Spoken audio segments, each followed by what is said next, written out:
Who will be the top second baseman in fantasy this season? A year ago, Robinson Cano edged out Jason Kipnis, but Cano is now in Seattle, where sleepless stuff happens there. I'm a little concerned about Cano. I think the case can definitely be made for Kipnis this year. The case can be made, but it's still Cano, and it's durability. I mean, more than anything, it's durability. The guy just plays every single day. 7 consecutive seasons of 150 games played at second base.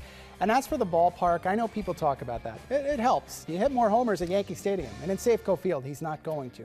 But he takes a more all-field approach, and that helps his batting average. Batting average 4 points higher on the road past 5 seasons combined. His isolated power was close. And 3% more of his fly balls went for home runs in the Yankee Stadium. 3% of all his fly balls. I get scared when people go to Seattle. 3%, that's everything. Of course, he's never going to steal a base, and Kipnis has stolen 30 each of the past 2 years. That matters. It definitely does matter, and I'm with you. I think you can make the case, and both guys are going to be gone by the time the third round starts. There's no question about that, and if you wound up with Kipnis as your second baseman, you'd be thrilled. The guy's a stud. We are all Kipnises, right?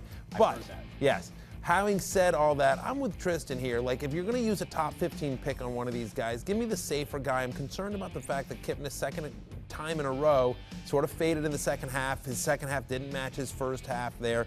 And I guess it goes to team construction, right? Whether you want to go more power or speed. I think that is certainly a consideration here. But for me, Cano's just so solid. And besides, what are the odds that someone gets a huge contract and goes to another team and completely falls off? Yeah, it never happens. That never happens at all, said this bitter Angels fan. Yeah, or Hamilton. That's a fair point, Cool but host. Cano was a little bit more proven than Adrian Beltre at the time that he went to Seattle. He was coming off a 48 home run season. It was his first good year. That was the breakout year. Let's say we agree Cano's power is going down in Seattle. And I don't know who's getting on base for him. So if Cano goes 20-80 this year and Kipnis goes 18-80 and steals 30 bases, you have to admit that Kipnis is more valuable. Yes, but I don't think that Cano is going to fall off that much. I still think he's 20 homers in the bank, and I still think he can get to 100 RBI. I think he is a very special hitter. And the lineups, Mariners and Yankees, last year were not much different. Not as big a deal in runs and RBI as you'd think.